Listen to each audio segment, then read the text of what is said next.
And guess we're ready to begin. So thank you everyone once more for joining in to the program How to Startup. And this is already our fourth session. We are way past the, well, not really way past, but we are past the midway point of the program. Now the next thing is to near and to come closer to the end. But we still have a couple of sessions ahead of us. So yeah, we are at the fourth session, and today we are going to talk about funding, where to find it to be more precise, and how best to go about it. But before we begin the session, there are a couple of things that I wanted to talk about. Is the first one regarding homework. The pitch decks were due today, so if you haven't yet handed them in, if you can, try to hand it in by the end of today. If not, please write to me on Slack or an email that basically give me a heads up that you will be running late with this. A couple of teams already did that. A couple of teams, a lot of teams have already handed it in. Thank you to those teams. And yeah, just give me a heads up if you're running late. And the same goes for the first homework we had, the first assignment, the one from the second session. I know that there are a couple of teams still that haven't handed it in yet. I mean, you are a bit past the deadline, but please, if you have the chance, hand it in, fill it out. This is all for you yourself, for your sort of experience. So for your education, if I may put it that way. So yeah, if you can still, you are more than welcome to send it in. And as I mentioned before I hit the record button, I will give out feedback to every handed in homework, both for the pitch decks and for the first assignment that was there. And yeah, so I'll wait that. Next thing I'd like to mention is that a couple of teams have already changed their names, updated their names, let's call it that, and that is completely okay. In case you want to change your name, do not worry that this will sort of somehow affect your chances of finishing the program. That's completely fine. There is this called pivoting when you change your whole concept of the idea. So yeah, feel free to change your the name of your team, the name of your idea. Once more, just give me a heads up before you do that so I can take note of that. Another thing, there are teams that haven't been precisely active. It would be great if the whole team decided to sort of drop out or not to take active engagement in this program. If you let me know about that, that would be really preferable. And also regarding teamwork, everyday teamwork on the assignments and so on and so forth, it is quite good if the whole team takes active part in that, so that it's not like it usually happens in school where there is this one project lead who does all the work and the rest of you are kind of there in the back and like, yes, I did this, I took part in this. I mean, there's no way for me to check that, but I mean, I would suggest that you all take part in this, because why you are participating in this course is to gain experience. And being the backseat driver doesn't really teach you how to drive. So I would suggest taking part in that experience as well in fulfilling the assignments. And yeah, so moving on with this lecture, as per usual, during it, feel free to ask the questions in the chat or afterwards as well. And once we are done with the sort of the presentation part, feel free to also raise your virtual hand and ask questions verbally. But yeah, definitely feel free to write the questions in the chat whenever they come up in your mind. They will be answered afterwards. And what the hell are we talking about today? Well, as I mentioned in the beginning, it's about funding. We will talk all about funding. And so to do that, I would like to invite our today's lecturer, our today's speaker, Anna Stahls, venture partner at Superhero Capital, founder of StarWatcher.io, as well as founder of TechChill and TechHub Riga. Anna, I would like to give the floor to you. Hey, everyone. Check, mic check. Hopefully you can hear me, you can see me.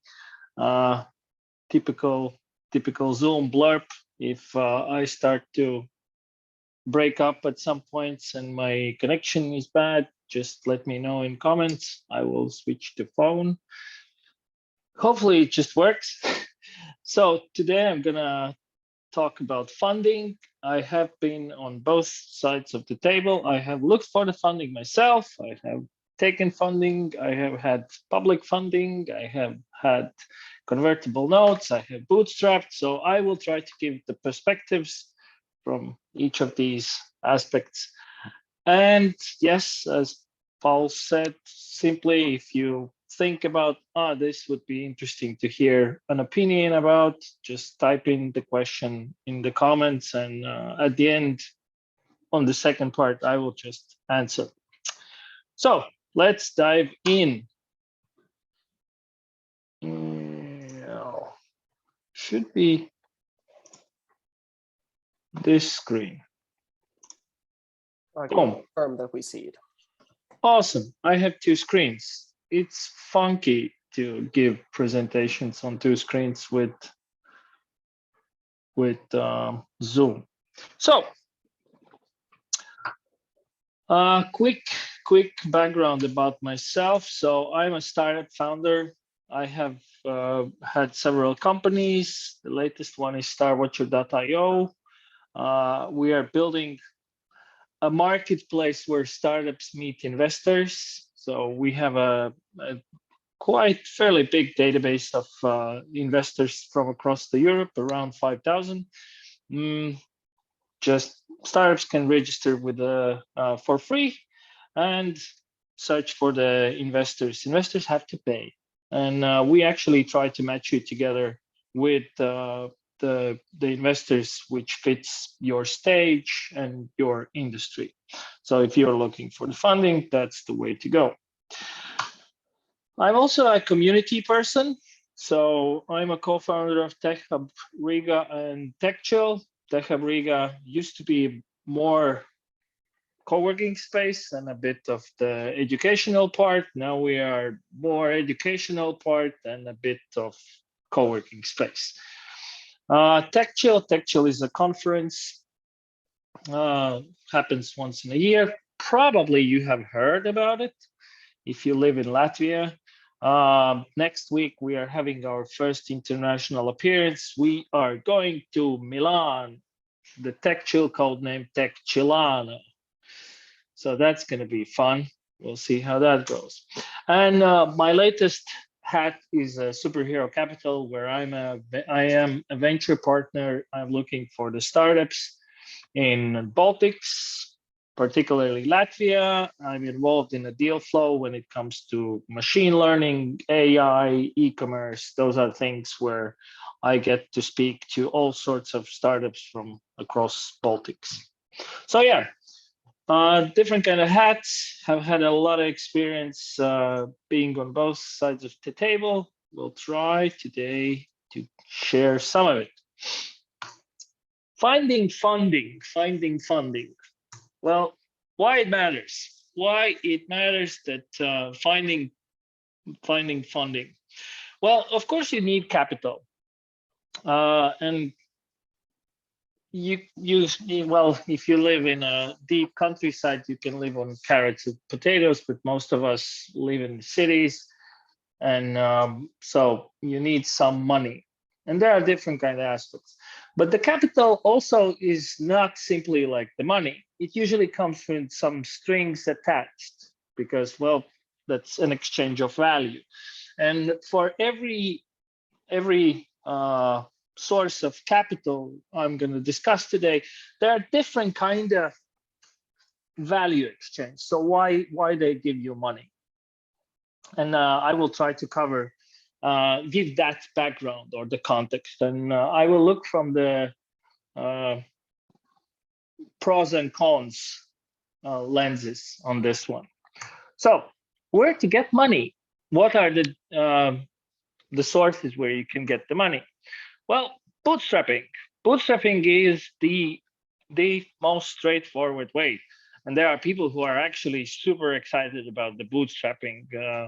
Bootstrapping is kind of coming back in a fashion. Screw those rich bastardos. We are going to bootstrap our company. Well, government, public money. As you have heard, probably there are government. This very program is sponsored by the government, by the way.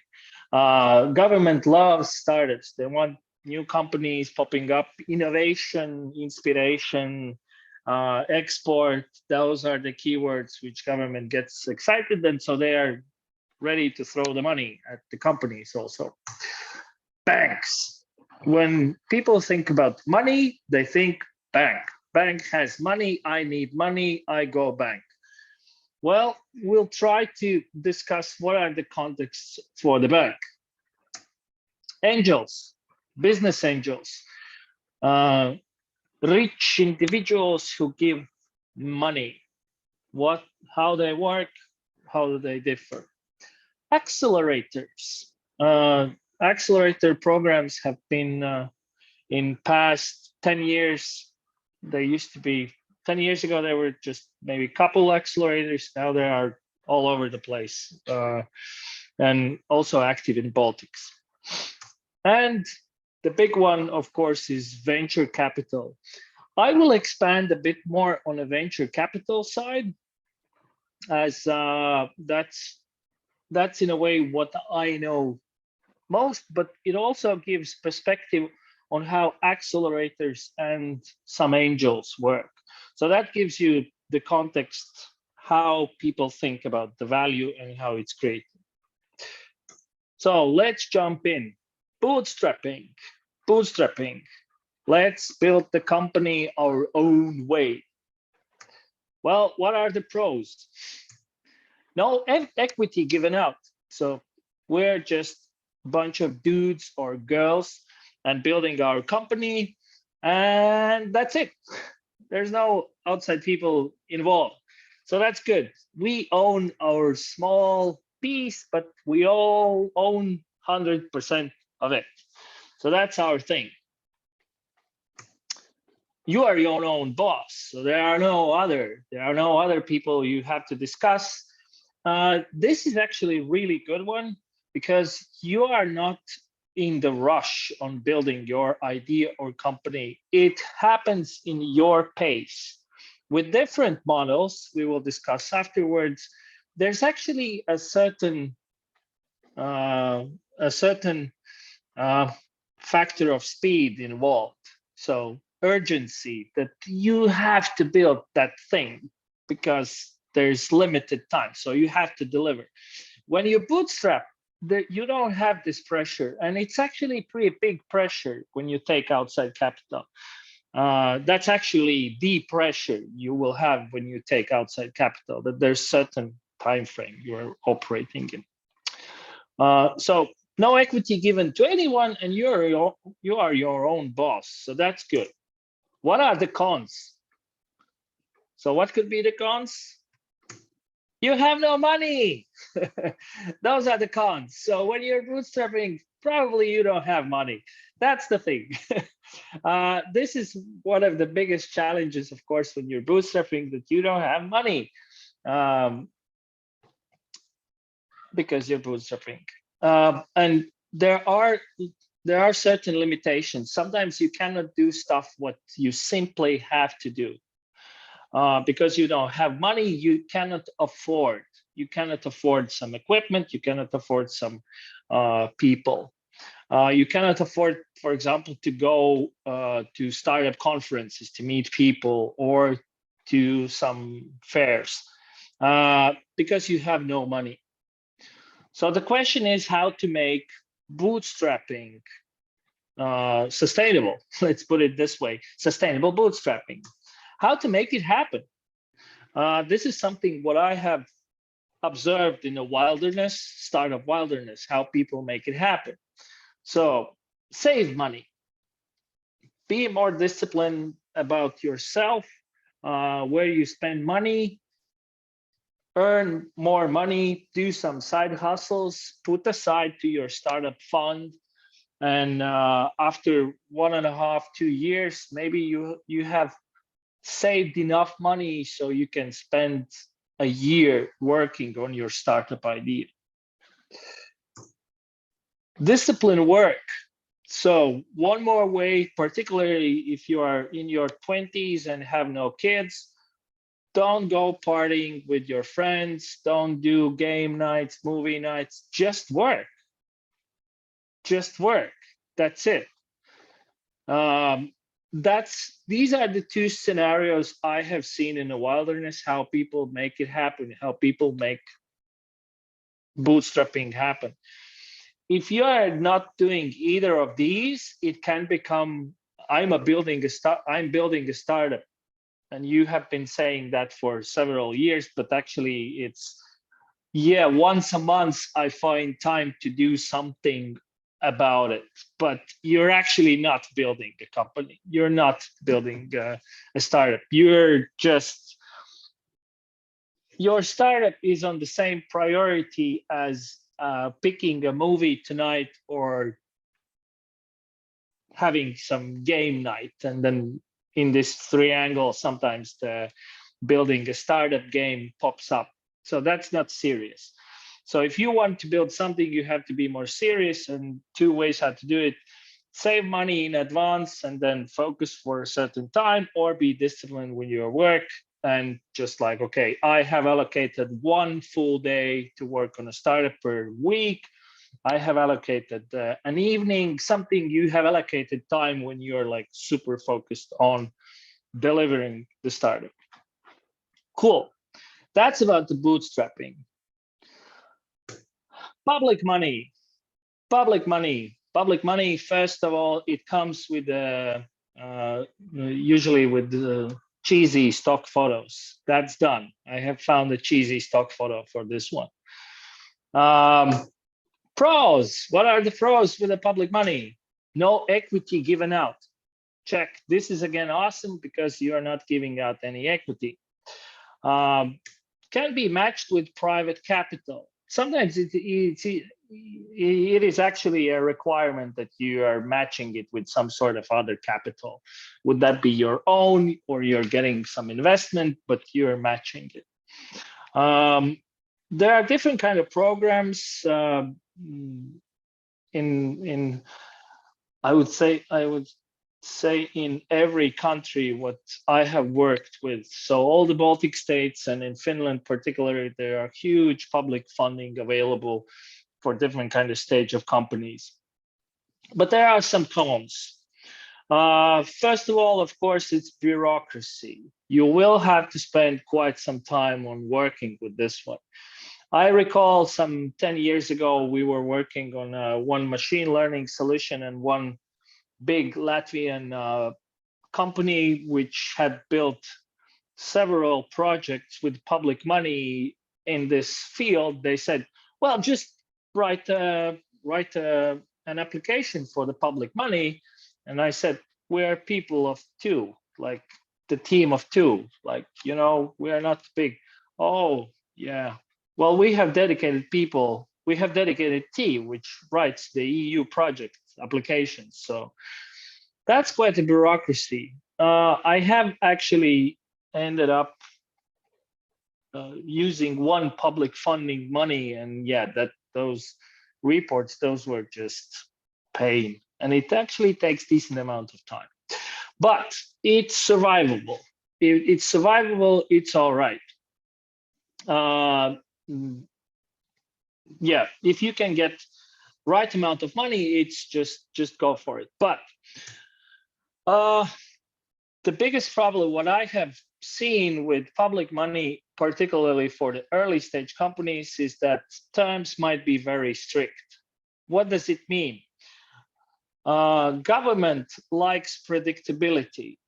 We are going to build this stuff, and to build this stuff, we are going to do this, that, and we need these people, and we will spend this amount of money for next 18 months. And then for the next 18 months, you are reporting how things are going. The problem is, if you are a young company just starting out, you have an idea. In 6 months, you might have totally changed. What are you doing? As Paul said, that's all right when you change your idea. You change your market, you change your customers. But guess what? The government money is not supposed to be turned in other direction. You said that you are going to build this stuff. Why are you not building this stuff? Are you trying to launder money out of us, like the government? Are you screwing us over in some way? So government wants to see pretty strictly that you are following your plan. And that plan is the king. So as a startup, as a young company, public money might not be the way to go because you are just too volatile as a concept for the government money. So be careful. When you are not sure that you know exactly why you need money, then don't take government money. Banks. Banks has money. I go bank. I need money. No equity. Bank doesn't take equity. Bank doesn't take equity, so that's good. Yes, we're still having all our shares. Personal debt for idea. So if bank gives something, it gives for the debt. And that's like you now owe a bank this money with this collateral. That means, for example, a car, a house, something you have put in as a collateral.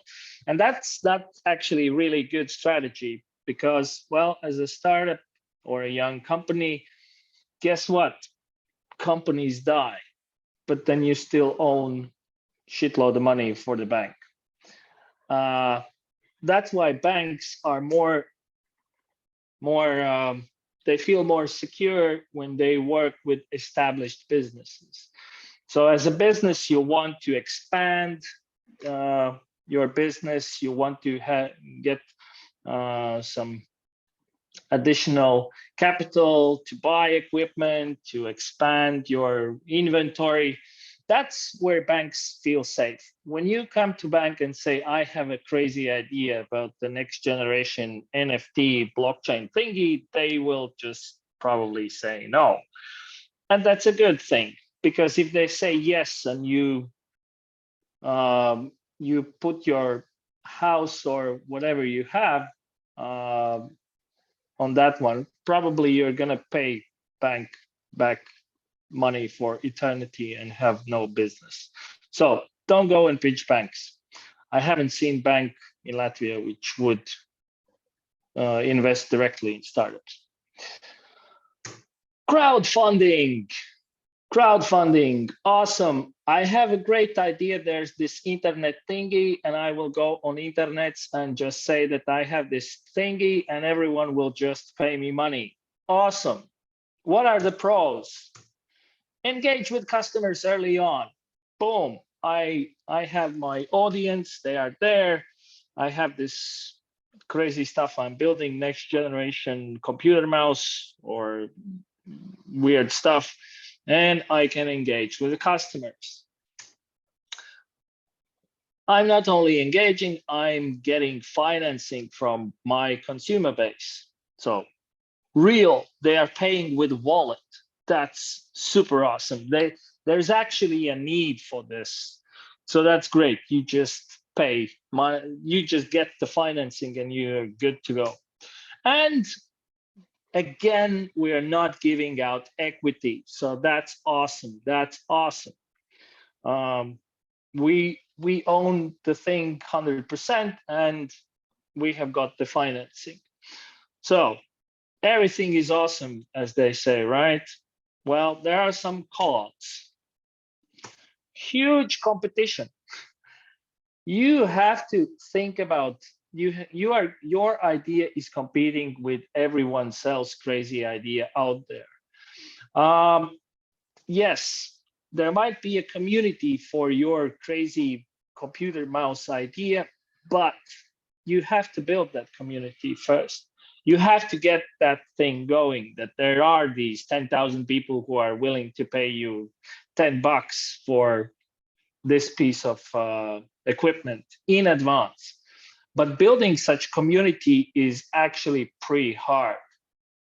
And what you end up is, well, you actually need money. To launch a crowdfunding campaign, you actually need money. I have heard about a couple of Latvian companies, even some 5-6 years ago, they were raising money, 50K, 100K. Nowadays, I have heard bigger numbers just to launch that crowdfunding campaign. There are companies like Norme Beer Bar, which successfully raised money for their new brewery. That's the way to go. But again, community aspect. They had bunch of crazy beer heads already before. So they had a community, they had their crowd. So with the crowdfunding, get the crowd first and then look for the funding, not the other way around. That's what the promise, what a lot of people think. I will just go to crowdfunding platform, put my idea and shitload of money in my bank account. Well, that doesn't work that way. All right. So those are the nice ones. These were really good ones because you don't give out equity. Now we're going to talk about the ones where you actually give out equity. Business angels. Who are business angels and what they think? Business angels, sometimes they are experienced individuals from industry with the money. So the typical, I wouldn't say typical, no, I wouldn't say typical, but yeah, investors who give the money are from the industry. We had pretty big problem with these people in Latvia several years ago, but now more and more startup founders who have had an exit, they are investing back in startups. So if you're looking for this kind of funding, there's Latvian Business Angel Network, Latban. There's also Bad Ideas Fund, Estonian Business Angel Network. These are the places where you can find some experienced individuals from industry with the money. 3 Fs, friends, family, and fools. No experience whatsoever. These people are just excited about you as a grandson, cool fella, or I don't know, he sounds awesome. So these are friends, family, and fools who are investing in you. Good news, bad news, I don't know how to put it, but in Latvia, we don't have this kind of capital that much available because of the Second World War and our history. There's no capital for people to spend.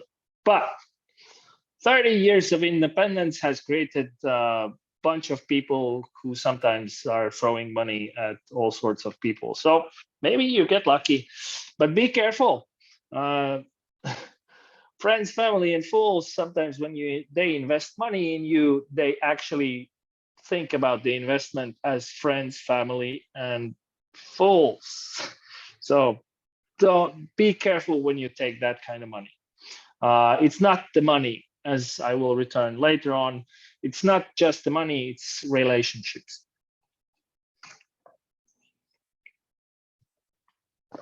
Yes, so business angels will take equity. They will take equity, smaller, bigger chunk. We are going to discuss that later, but business angels are here for the business because they are business angels. And so they want some return on investment eventually. They will give up to 50K, sometimes more. This notion about 50K is out of the window because there have been people selling huge companies and now they're just giving crazy amount of money. In Estonia, there are people who are easily throwing 100K to 200K, individuals throwing 100K, 200K in a single company. So yeah, but Ernest said that they give up to 50K. Well, that's not true because there are some crazy people who are throwing more money. The good part about the business angels, which is not the case with the rest of the bunch, is that they are more flexible about the exit strategy. Business angels as wealthy individuals might be okay to have dividends. They might be okay to be with you a bit more longer because they don't have any of their investors breathing down their neck. So with business angels, you don't have such a rush as with the other sources of capital we're going to discuss. So they are more flexible with an exit strategy, but you should get to know people first before you take the money. Accelerators.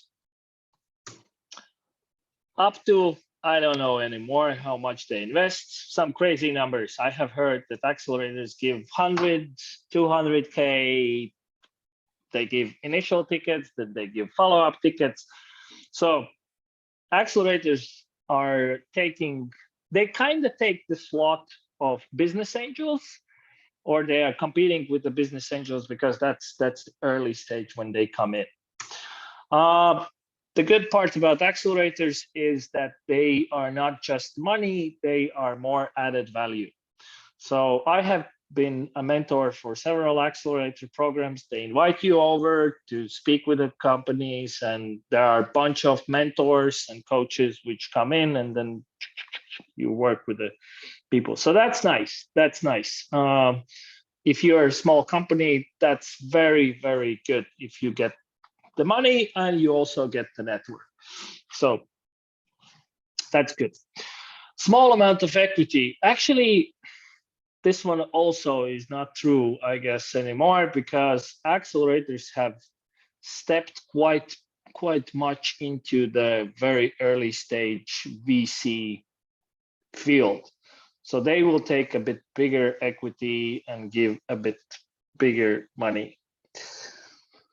So yeah, these are accelerators. Accelerators, there's platform F6S. If you're looking for an accelerated program which suits you, just go there and look up what accelerated programs are there.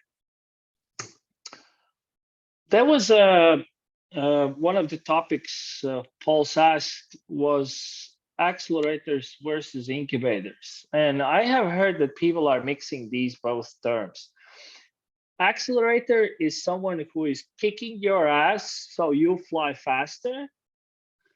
So that's a short program where you get your ass kicked and then hopefully you fly faster.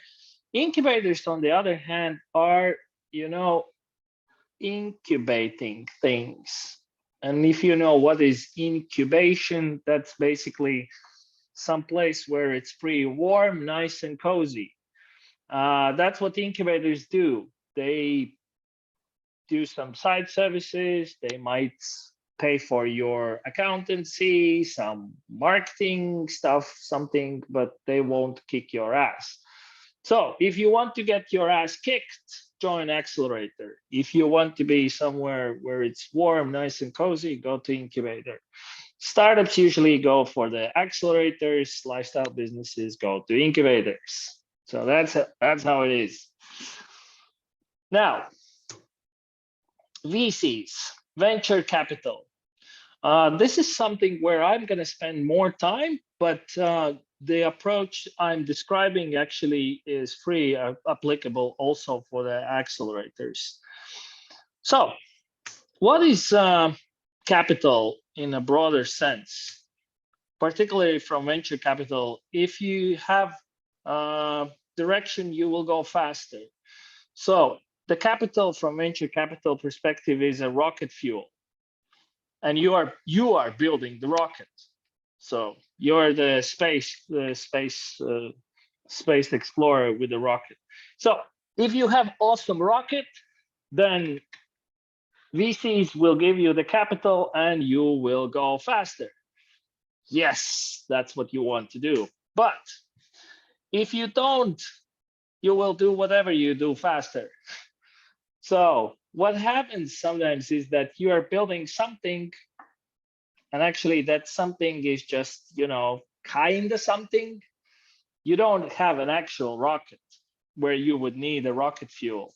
You have kind engine. And sometimes when you put the rocket fuel in kind engine, that kind engine just simply explodes. Too much money can be disastrous for you. So be careful with venture capital. Don't take venture capital, or for that matter, accelerator money if you are not sure about your direction or what you want out of this journey. I need more money is not an answer what you want from this relationship. How VCs, and for that matter, also accelerators, work. They raise money from limited partners, banks, pension funds, other institutions, invest in high growth companies, and exit investments. Recently, I took part in a Baltic Venture Capital Association Summit, long name for a party where there were plenty of VCs.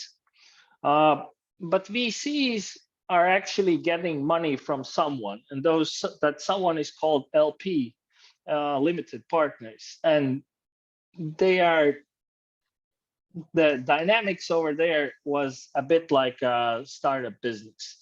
So when VCs talk with you, they will say, you have to focus on your strategy. You have to know where you're going to spend the money. And you have to focus your efforts working for this one thing. Guess what? When I was at the Venture Capital Association, there were people who are from limited partners, and they were talking with the VCs in the same way. Like, when you pitch your plan, it has to be the same as you are planning to do. And don't do other things. If you're a general partner, work in a company, not splitting your focus. So so the dynamics is over there is the same, pretty much the same as startup VC dynamics. The point being, VCs are raising capital themselves, and then they do the investments. Their startup, their approach is finding next big thing. So that's their business. Do you need VC money? Well, that's not the appropriate question. Are you suitable for VC money is more appropriate question. Of course you need money, but are you suitable for VC money? That's the question. High growth potential. Do you have high growth potential? Like, are you ready for the hockey stick? Are you hockey stick material?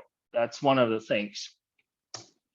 Looking forward for an exit in 10, 15 years. This is something where I'm, as a VC person, when I speak with companies, sometimes people haven't thought about it, that, well, if you take the VC money or accelerator money, that means that, well, there's going to be an exit for this company. This is not my life story.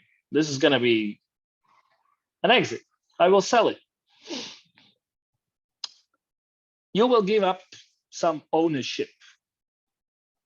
You will not be alone in your company. Now it's a joint venture. We are all in here. We bring the money as a VCs, you bring an idea, and now we are building it together. Of course, particularly at the early stage, you are the one who is the captain of the ship.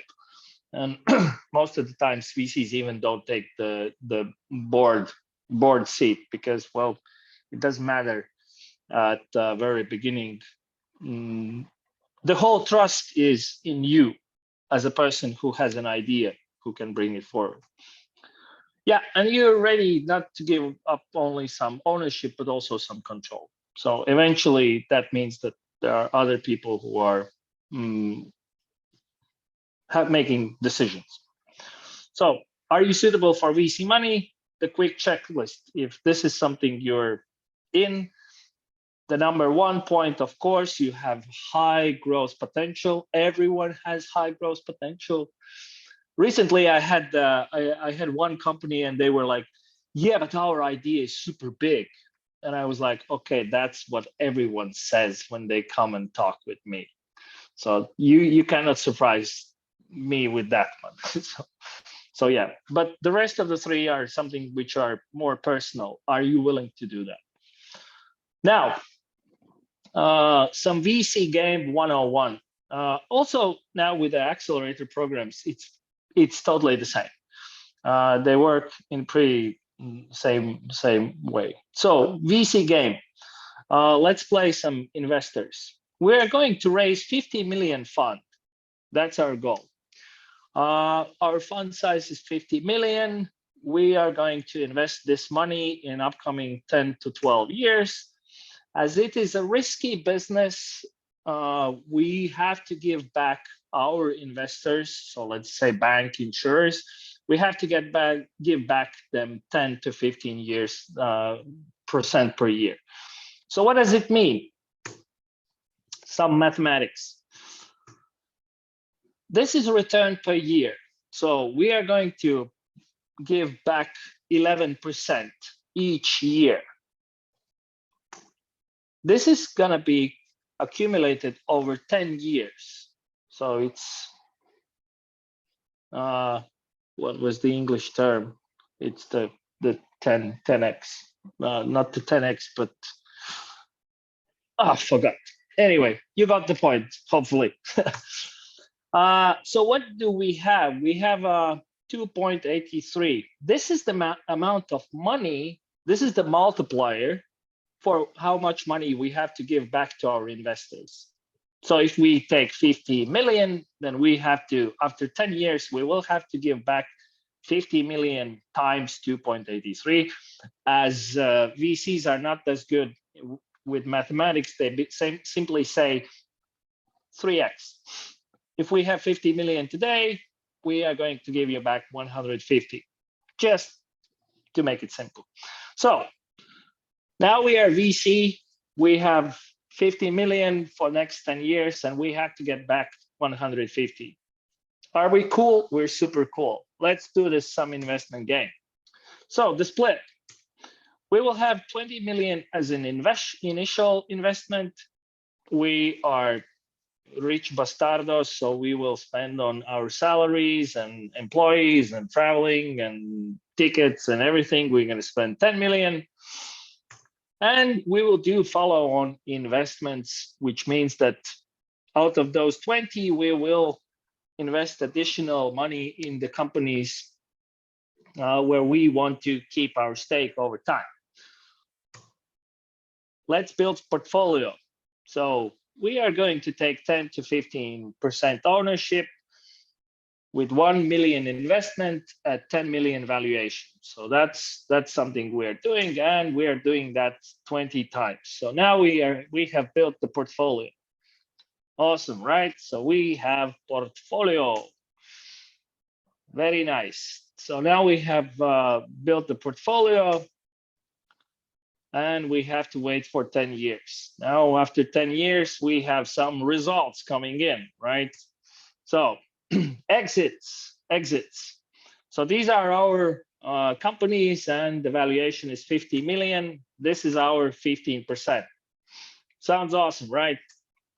So we have sold all our portfolio. So we invest, we have valuation of 50 million times 20 times 15%. We have got our 150 million we were looking forward.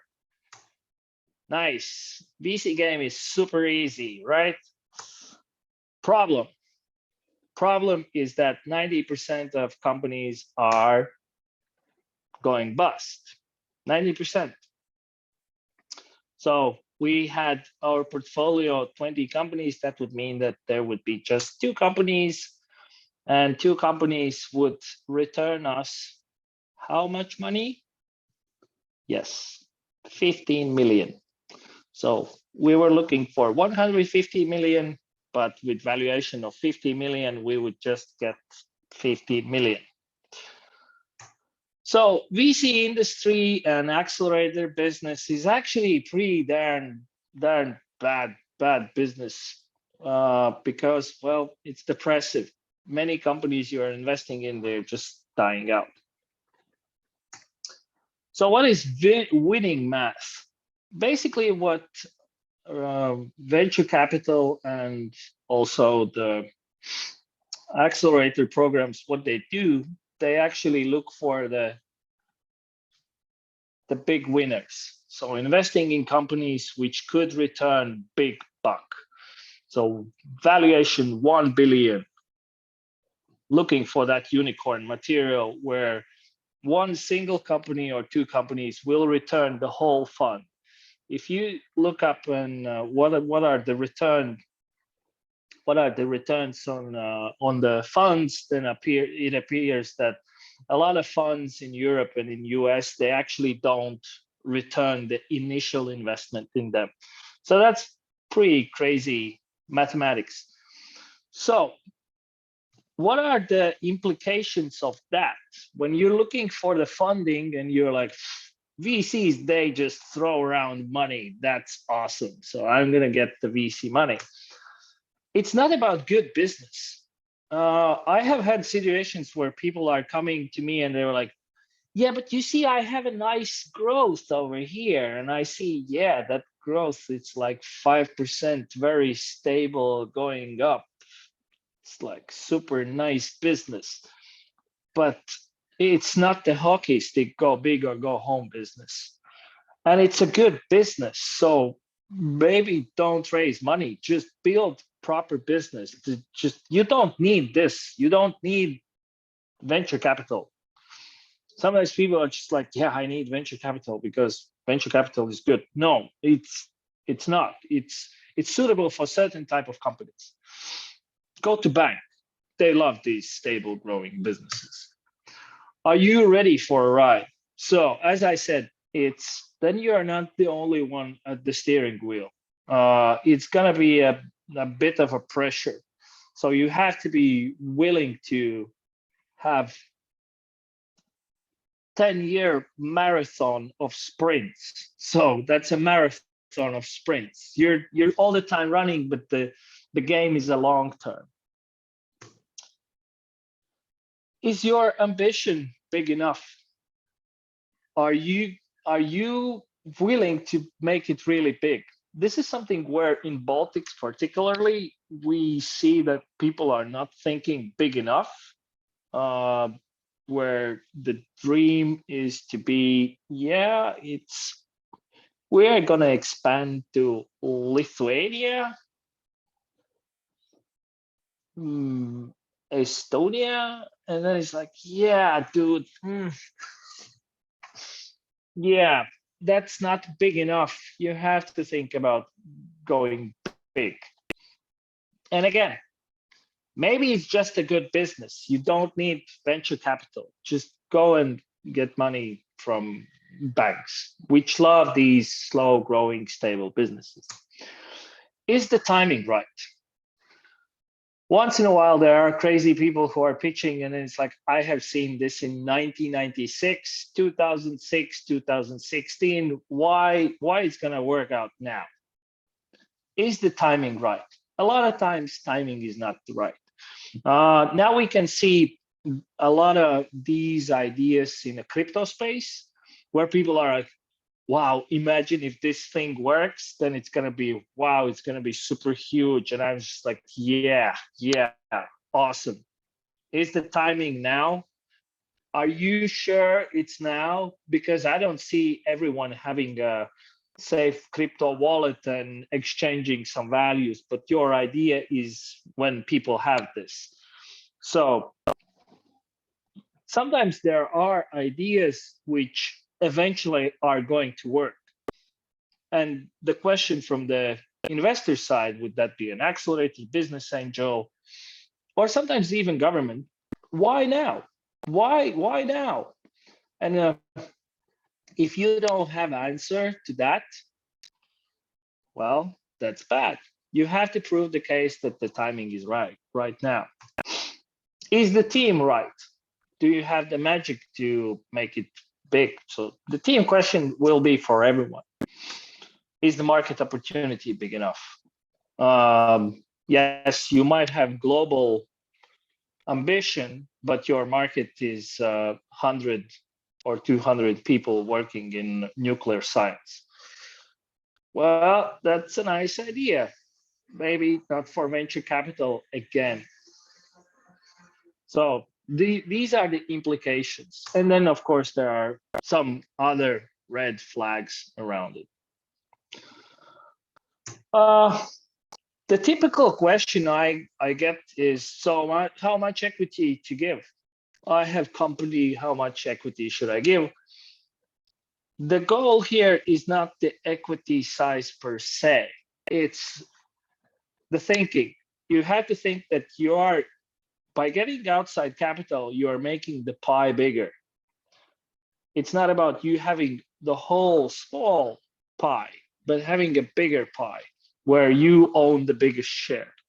Said that, when you talk with angels or accelerators or VCs, it's 20% or less.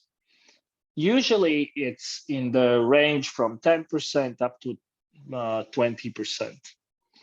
10% if you have awesome, everything works, everything is, you have launched your first version, there are first customers in, you have some traction already, so you have done a lot.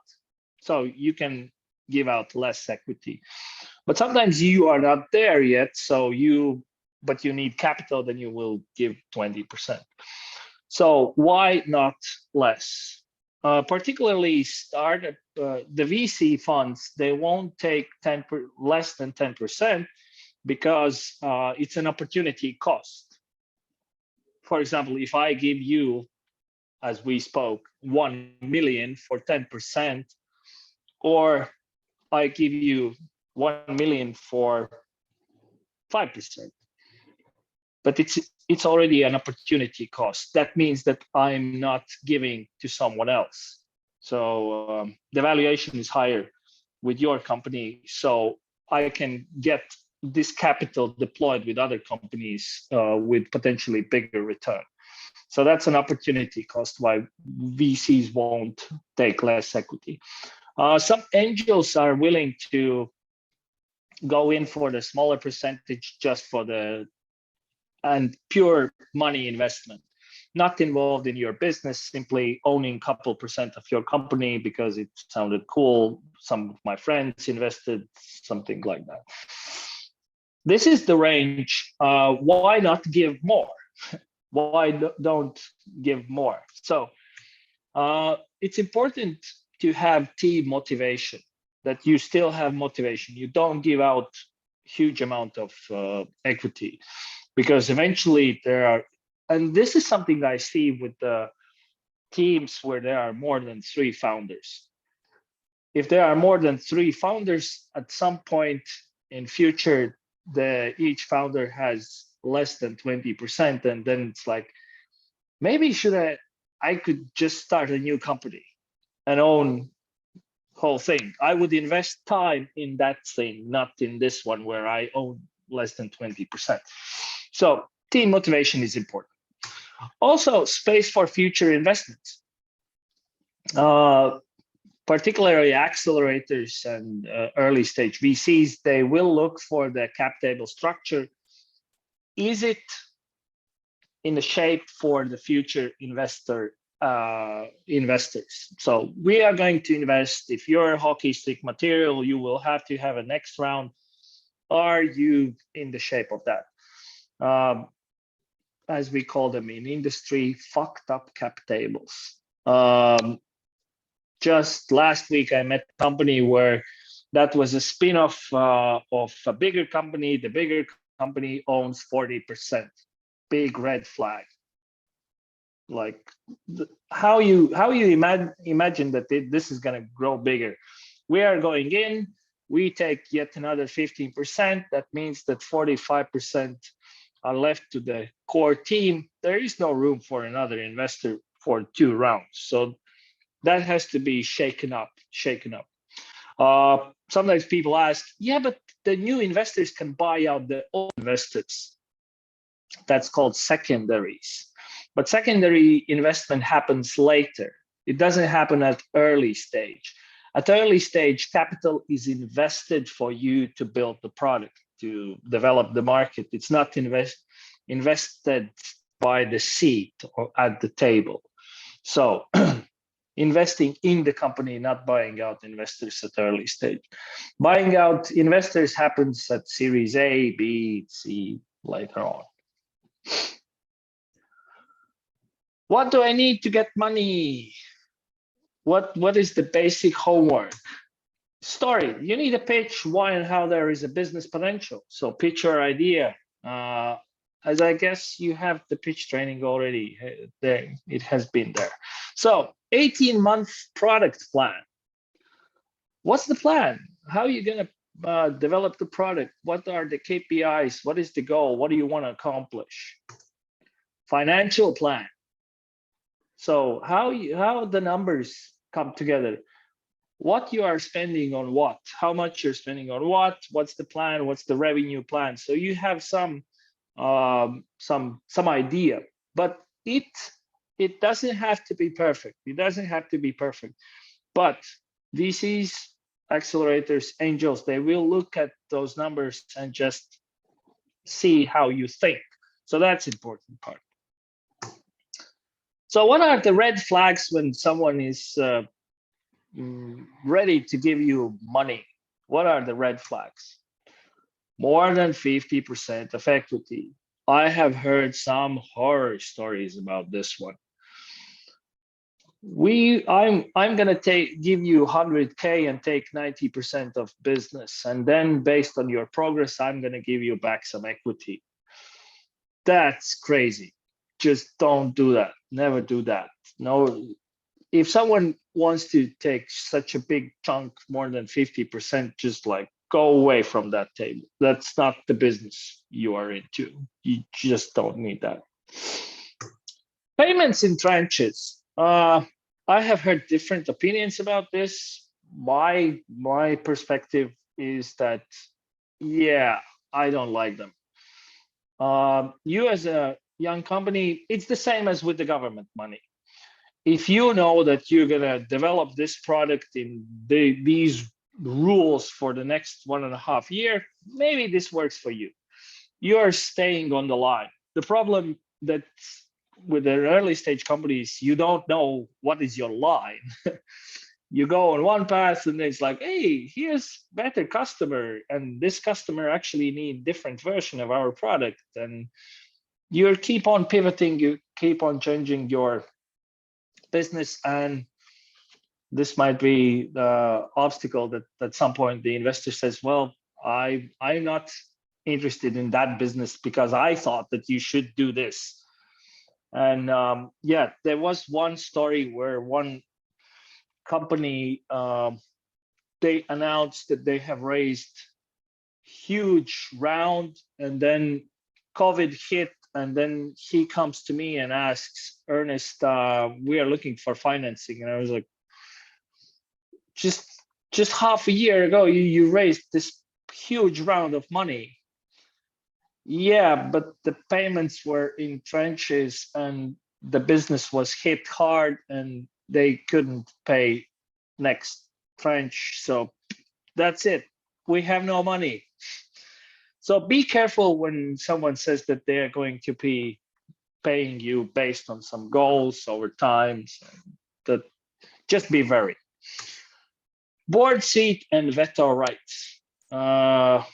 Again, pretty similar, that if you don't know those people well or you don't trust, just be super careful. One of our portfolio companies were in a situation where there were one investor in one company. In our portfolio company, there was another investor who had veto rights on the business decisions, and that guy simply was not showing up to the board meetings. And so the business was blocked. It was paralyzed. Nothing happened for a couple of months, but decisions had to be made. But they couldn't do anything. So that was super bad.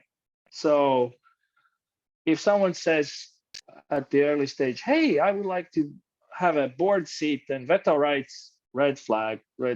So be super, super careful. So conclusions. Investment is the beginning of a long-term relationship. It is a relationship, and you have to have some mutual people chemistry going on. It's not just about the money. It shouldn't be just about the money. Where I have seen where it's just business and nothing personal, a lot of times it doesn't work out, particularly in the early stage where you as a founder or a person who is the idea behind this product, you have put your whole soul in it. You are the product and the service. So those are the, remember that when you speak with the investor accelerator program, look for some people connection there. And if you don't feel it, then just don't take that money. Yeah. Cool. Question time. Hi. Hi. Yeah, Ernest, first of all, thank you for everything you've been doing for startups in Latvia. I've been following you for a long time. And you've been a long time. And I have two questions. The first one is, can you give us like 2 examples of when you wouldn't invest in a company, but they changed your mind? How did they do it? And can you give like 2 examples? Because, you know, it's better always with 2 examples. Thank you.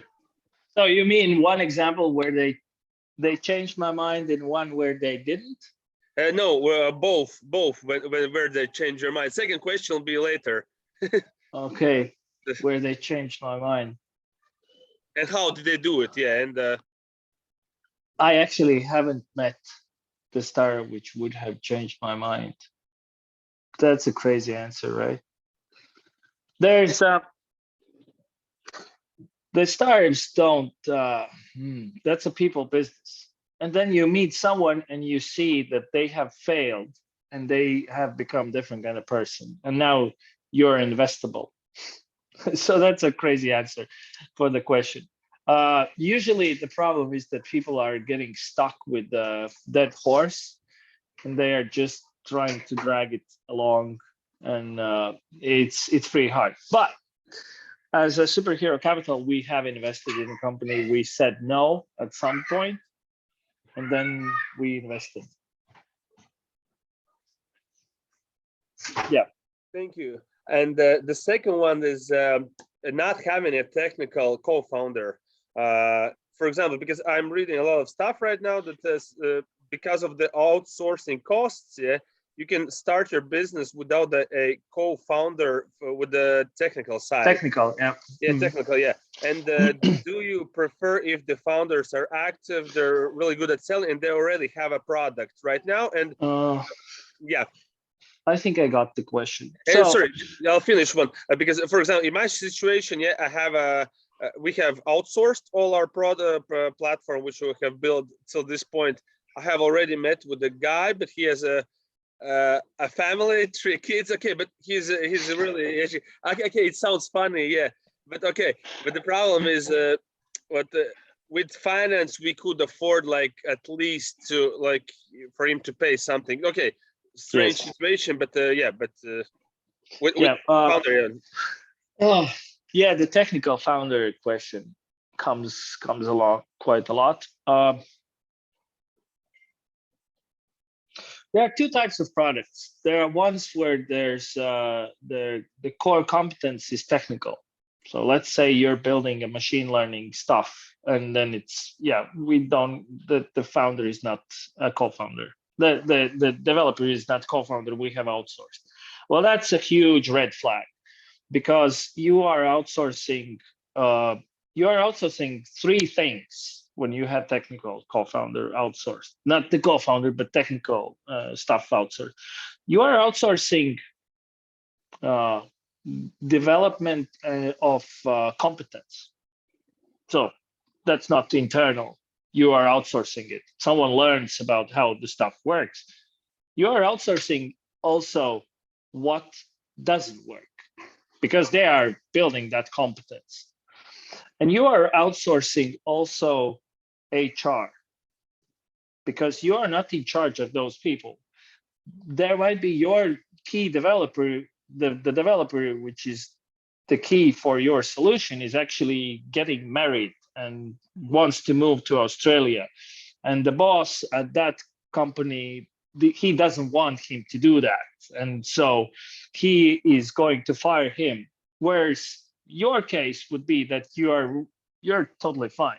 So you are out of that control, but that's your core business, and now you become more dependent on that business, and they will set you on the bill. You are not going to. Usually, you don't have the deepest pockets, and those people are. There's someone who is going to pay higher hourly rate for that outsourced company, so you are all the time delayed. Your development is delayed. That's the case where the technical tech development is the core.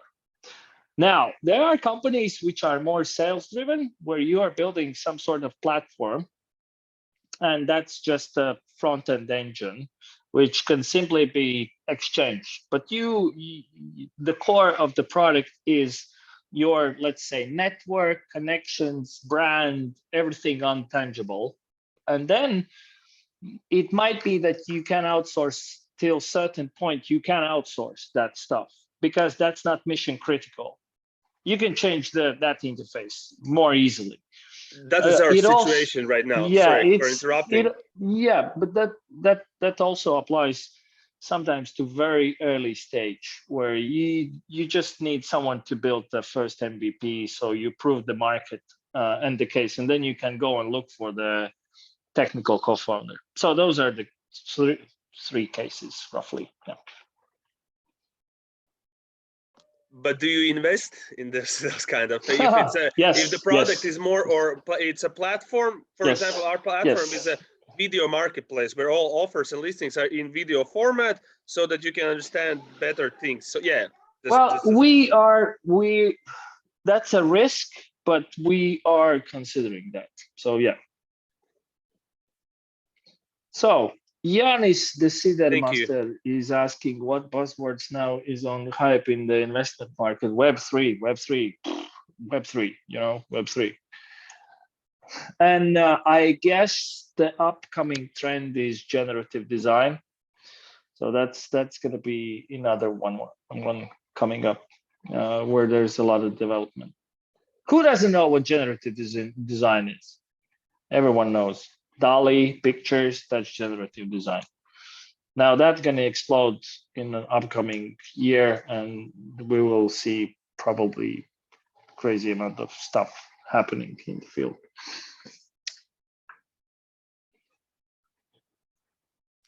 There's another question by Hans. Cheapest money On the market. Yanni, what does it mean? Where to get cheapest money? It's cheapest money comes from customers. You know, I heard about the Altum money. One guy said, like, we had some conversation. And he's like, no, the Altum is actually quite expensive money. It was like, okay, what is the cheapest money? What is expensive money? What does it mean? Yeah. Maybe he's counting his hourly rate and bureaucracy, because that also counts. So you have to spend time getting that money. That's usually what people complain. But it depends on the funds. Government doesn't take equity, so I don't know how to measure if it's cheap or not. So Misha is just like taking over the broadcast. What is the best way to get your attention to invest in my company? She's like, you run naked with the poster that invest in me. It's actually really easy. Superhero Capital. There's a form on the landing page. You fill in the form, and then there's it's linked with our pipe drive, and then there's Latvian companies, and then Ernest look at the Latvian companies. We have a call, and then I say, your idea sucks, and then it's over. Or I say, hey, meet one of the partners and let's have a chat. But yeah, just you can shoot me a message, Ernest at Superhero Capital. Yes, you see, no. Anyway, just shoot me a message. Theodor's has raised the hand, and Ani asked the question. Andia will be first.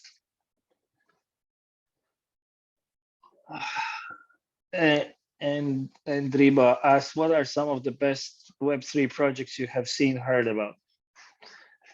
Have you heard about any great success Web3 projects? They all are awesome.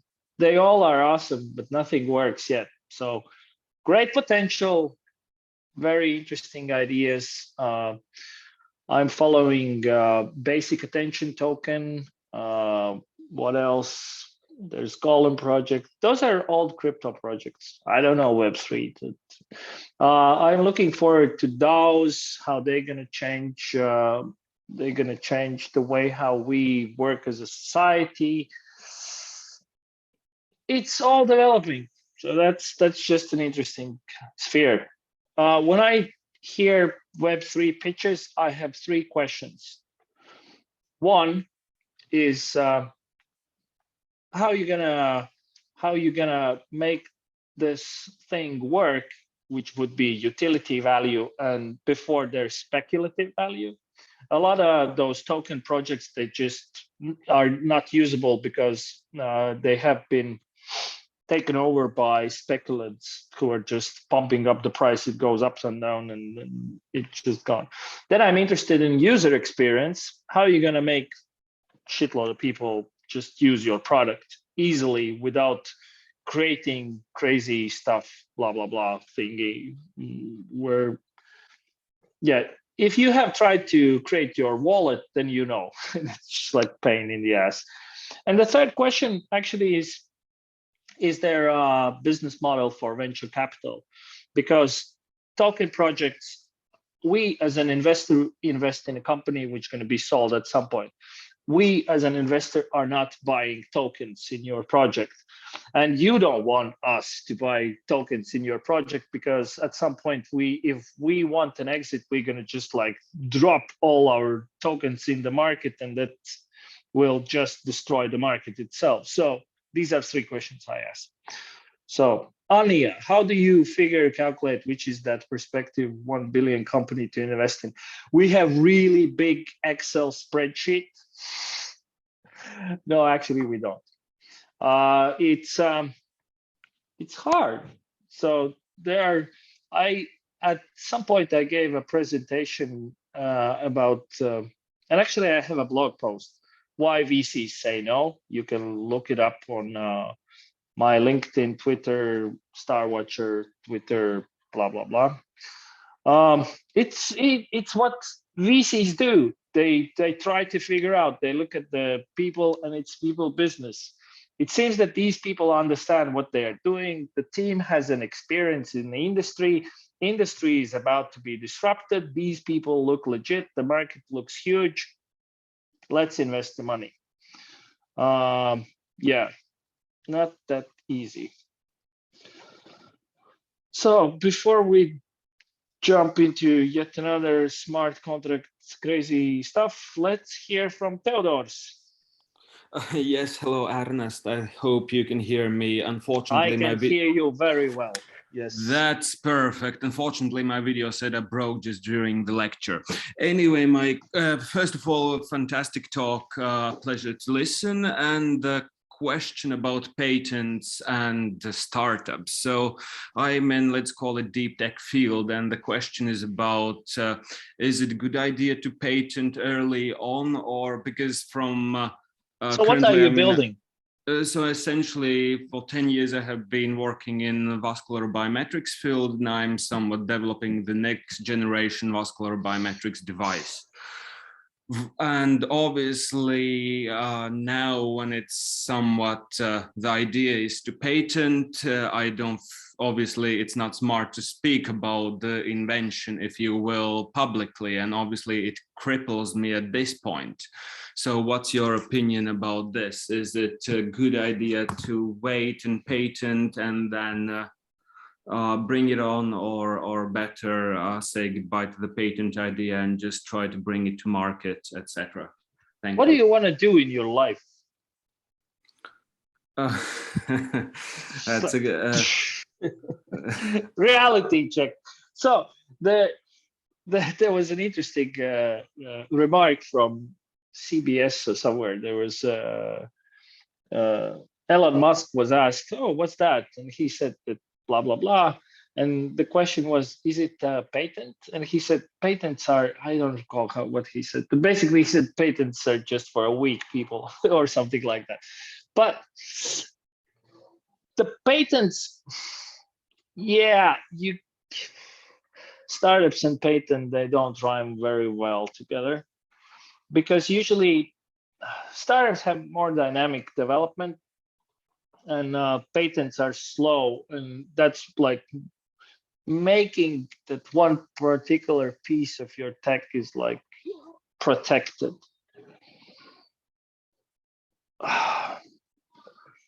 Usually it doesn't turn out that you're going to build the company around just that one piece which has patent.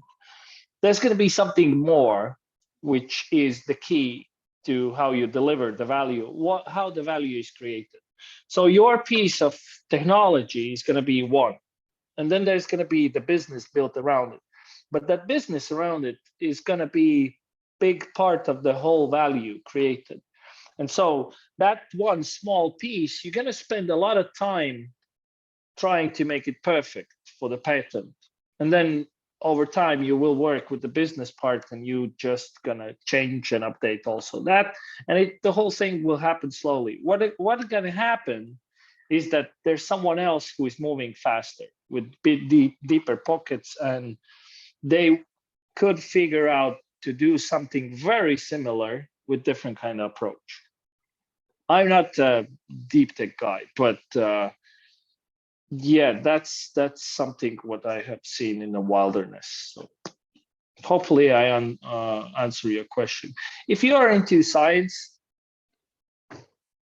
make a patent. If you want to create a business and you're still in the science, maybe this is something you could give it a go and just like, screw it, let's just have fun and build startup without patent with this one. And well, if it doesn't work out, I will make another research and patent that. It's an opportunity cost. Sometimes it's just like, what do I want to do with my life? I want to spend things making with patents, or I want to create a company, and then it's like, screw it, I'm just gonna risk with this one. But you have spent 10 years, so. Yeah, great answer and great insights. Thank you for that. Cool. Yanis. Yeah. Yanis has raised. Did you Yes. had any experience in exposure with startup in some kind of event? And then what was the follow-up? How many meetings did you have with some, I don't know, investor or someone? Like, because I don't think that they will approach you at some event and like, oh, I want to invest in you. It's, I guess it takes some while. Then what's the steps or what's the experience? It's actually, it actually happens that way. There are like, after every event, we have like a shitload of follow-ups. We have to meet that person, you have to talk with that person. It's just like, events are the key place where startups find investors find other investors who have startups. So the mingling happens there. So yeah. But that happens on day of venue, or that happens actually maybe in after party or maybe some. No, that happens in a meeting area. That's why, for example, let me have my textual hat. We have meetings 15 minutes, and that's enough for the companies and for the startups VCs to meet on a short notice, just to like sniff each other around. Oh, you sound interesting. I would like to have a longer chat with you. And then you're like, ching, ching, you're connected, make notes, ching, ching, into your CRM, bam. That's how it happens. All right. If people are not returning your requests to meet, that doesn't mean that people are not meeting. They are just avoiding you. Anyway, for the quick remark, I know Yanis, so that's why I can make these kind of jokes about him. So, yeah. And Riva asked, is it possible in Latvia or somewhere in Europe to make smart contracts so they have jurisdictive power? This might be out of my context for today. What is your opinion about Gravity team? Ooh, that's an interesting question. Eric, what funding paths would say are most viable for a founder with a family and thereby a need for some level of income throughout the process, asking for a friend? Yeah, that's the bootstrapping way where you save money. Yeah, family, your personal burning rate, that's a big issue, how to get going. I would say, yes, find a way, do something on the side which earns you money for you can save up and work, or say to your boss that, hey, I'm taking one day off during the week and I want to save money or something like that.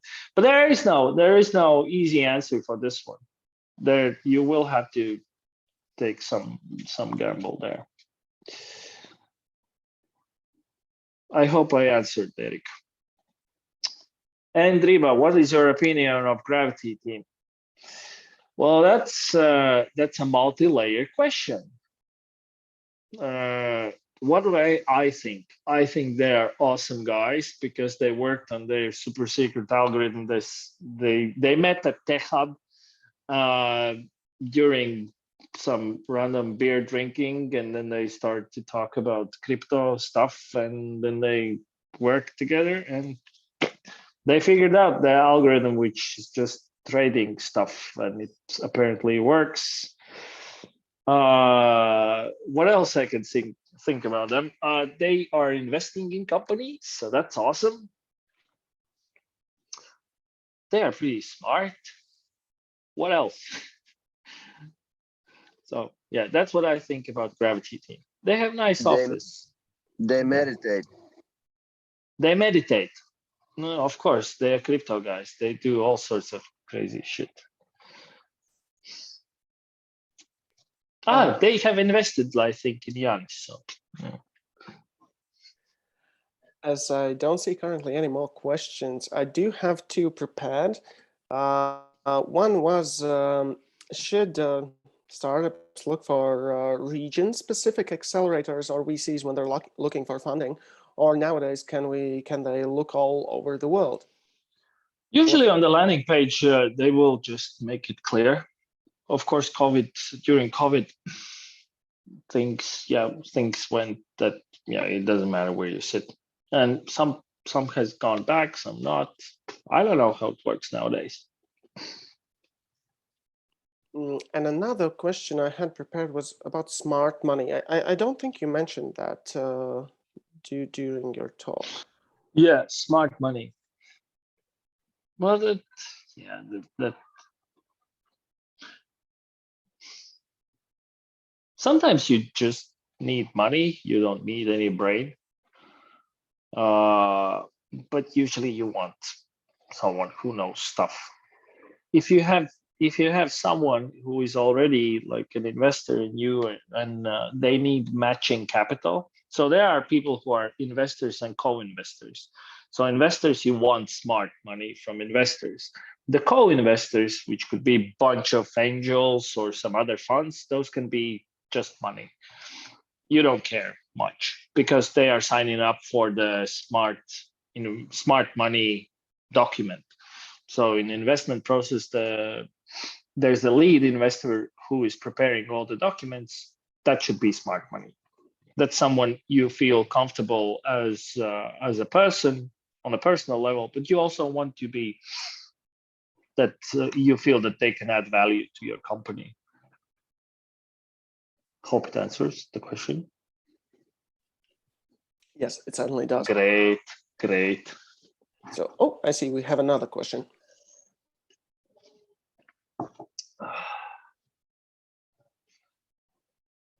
Yeah, we actually invest in Baltic Finn Baltic companies as a superhero capital. So that's our region. Usually funds have some sort of legal framework working, because that's what they understand. And smaller funds tend to be some sort of local focus. Okay, I'd say time for the final question. The final question. The final question. Well, maybe one of the final questions, but possibly the final one. Is there a final question? Because I don't have one prepared. This was kind of a... Everyone was looking at you, Paul. I'm sorry for giving the wrong sort of impression. So if there is a final question from you, everyone out there watching, then this is the time to ask that. I'm sorry, Ernest, the last one from me, but really, my question more was about the last one, which I wrote. I mean, if you said previously, okay, from going from Latvia, if I pitch my company, I say, okay, after Latvia, I'm going to Lithuania, Estonia. I understand it's small markets, but if I pitch you, for example, if I would like to go to Poland, Germany, France, do you see the difference if somebody says like going to UK, or you measure you more mean go-to-market strategy? Okay, the go-to-market strategy. Okay. Yeah. Okay, that's a bit different. Sorry, it's a sort of precise question. Is it okay? Do you look for like population oriented, or it's eventually related to population, because you don't prove much of a case in Latvian, Lithuanian, Estonian 2-ish million market. That doesn't prove anything that it's going to be huge. When you go to Dutch, which is the Deutschland, Austria, German-speaking countries, that's a huge market in itself. Yet, if you prove your business there, it's huge. If you prove yourself in UK, that's huge. So those are one of the questions which are raised, like what's your go-to-market strategy? How you look at the market? Does it make sense?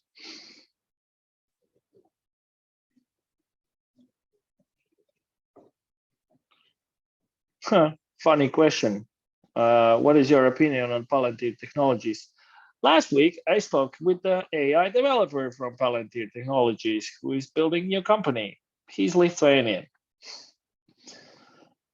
So have I heard about them? Yeah, kind of.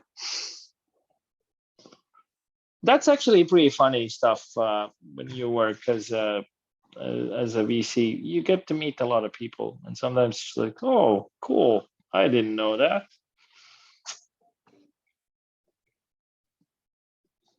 Okay.